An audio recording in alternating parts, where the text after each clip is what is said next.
نَسْأَلُونَكَ عَنْهُمْ، اے نبی کیا آپ بھی دنیاوی رونق کو چاہتے ہیں؟ ان رئیسوں کو بلا کر، ان کو ہٹا کر کہ دنیاوی عزت مل جائے، دنیاوی رونق مل جائے؟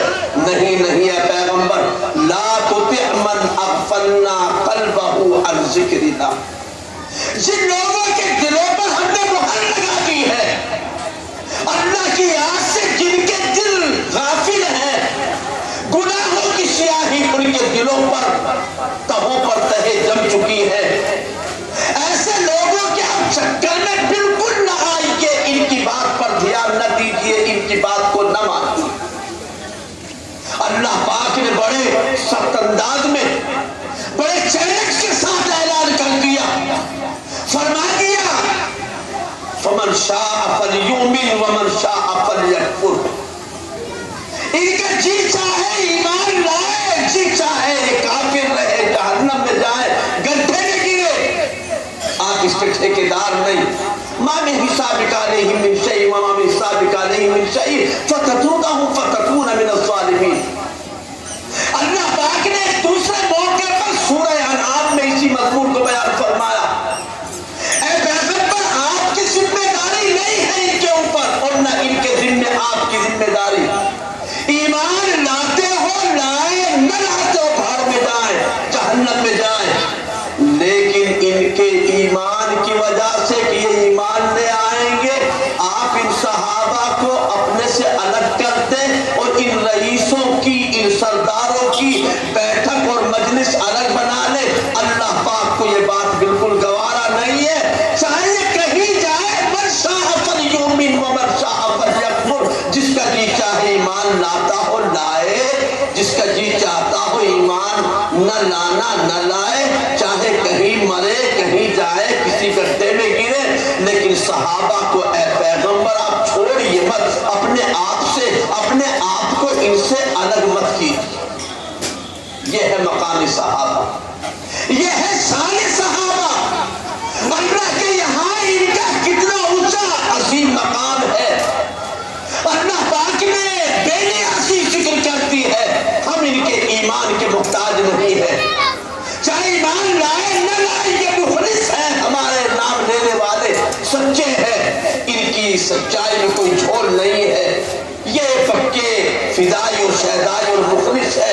اے پیغمبر آپ اپنے آپ کو ان سے جوڑ کے رکھیے۔ رہ گئے یہ جو نہیں مانتے، ان کا تو انتظام ہم نے کر رکھا ہے، انا اعتدنا للظالمین نارا احاط بهم سرادقها ویستغیثوا یغاثوا بماء کالمہل، ان کے لیے تو ہم نے ایک ایسی جہنم، ایک ایسی آگ تیار کر رکھی ہے جو چاروں طرف سے ان کو گھیر لے گی اور اس سے بچ نہیں پائیں گے۔ اور دوسری آیت میں اللہ پاک نے یہاں تک فرمایا، اے پیغمبر اگر آپ نے اپنی مجلس سے ان مکے والوں کی وجہ سے ان صحابہ کو، جو حضرت سلمان فارسی ہے یا صہیب رومی ہے یا بلال حبشی ہے یا دوسرے حضرات ہیں، ان کو ہٹا دیا، آپ نے ان کو الگ کر دیا، فتطردہم فتکون من الظالمین۔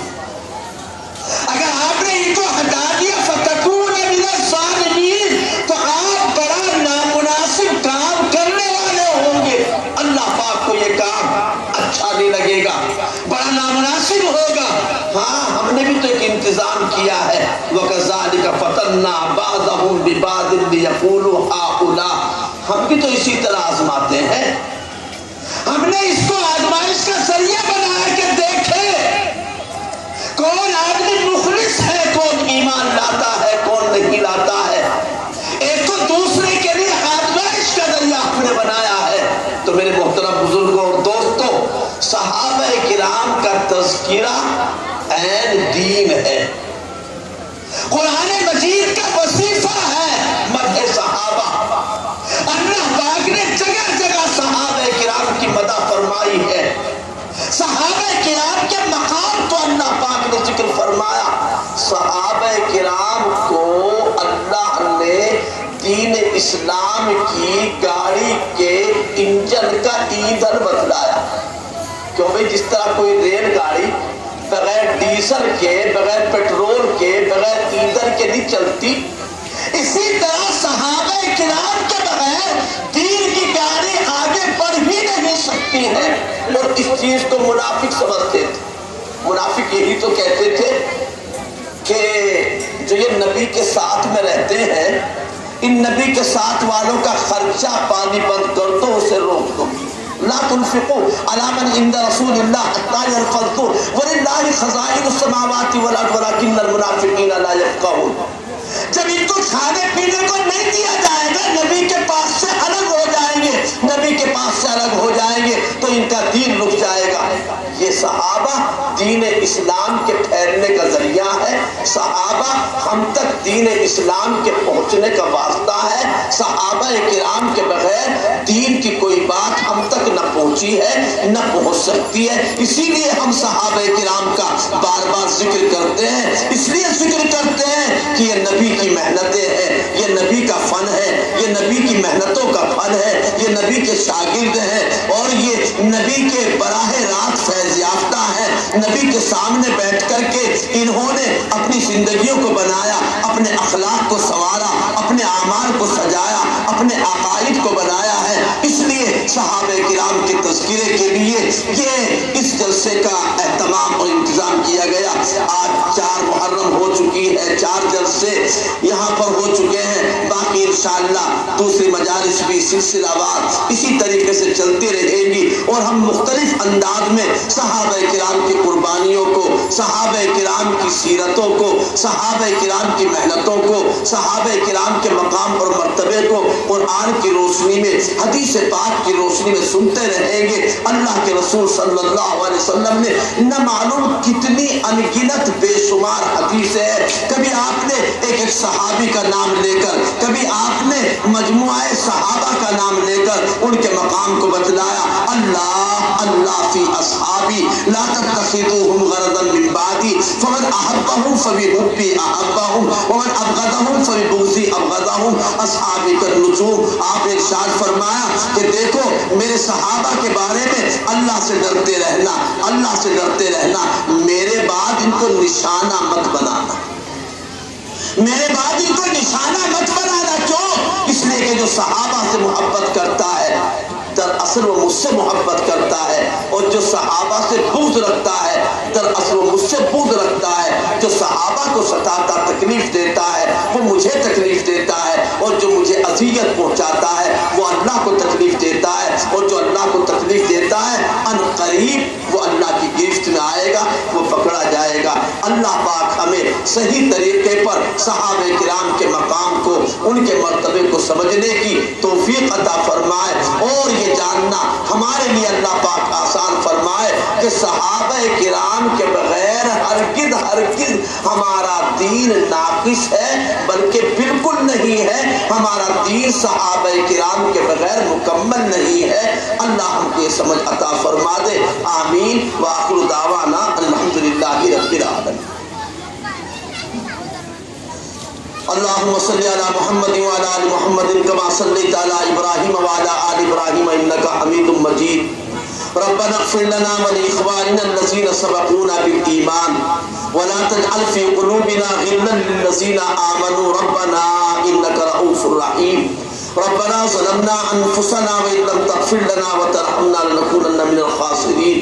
اللهم انا نسألك العافية ودواما عافية وتماما عافية وشكرا لك العافية۔ اللهم انا نسألك العافية والمعافاة في الدنيا والآخرة۔ اللهم اعنا على ذكرك وشكرك وحسن عبادتك۔ اللهم انا نعوذ بك من شرور الشيطان وانفسنا ومن فتنة المحيا والممات ومن فتنة المسيح الدجال۔ اللهم وفقنا لما تحب وترضى واجعل آخرتنا خيرا من الأولى۔ اللهم انصر من نصر دين محمد صلى الله عليه وسلم۔ اللهم انصر من خذل دين محمد صلى الله عليه وسلم۔ اللهم انصر الاسلام والمسلمين۔ اللهم اعز الاسلام والمسلمين۔ اے الہ العالمین ہماری حاضری کو قبول فرما، ہمارے گناہوں کو معاف فرما، ہماری لغزشوں کو، ہماری خطاؤں کو دور فرما۔ اے اللہ اپنے فضل و کرم سے ہماری ہماری جان مال عزت آبرو کی حفاظت فرما، ہمارے ملک کی حفاظت فرما، ہمارے ملک میں امن و سلامتی کی ہوائیں چلا دے، امن و سلامتی کی فضائیں قائم فرما دے۔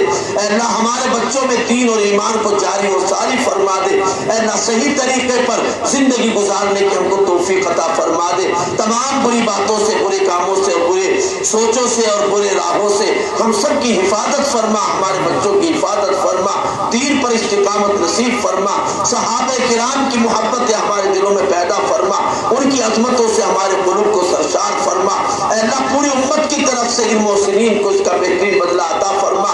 اے الہ العالمین اپنے فضل و کرم سے ہماری دعاؤں کو قبول فرما، نیک تمناؤں کو پوری فرما، جائز مقاصد میں کامیابی عطا فرما۔ اپنے فضل و کرم سے پاک پروردگار ہم سب کو ایمان ہی پر زندہ رکھ، ایمان ہی پر ہمیں موت دے اور ایمان والوں ہی کے ساتھ ہمیں محشور فرما۔ صلی اللہ علیہ خیر خلقہ سیدنا محمد و آلہ و صحبہ اجمعین برحمتک یا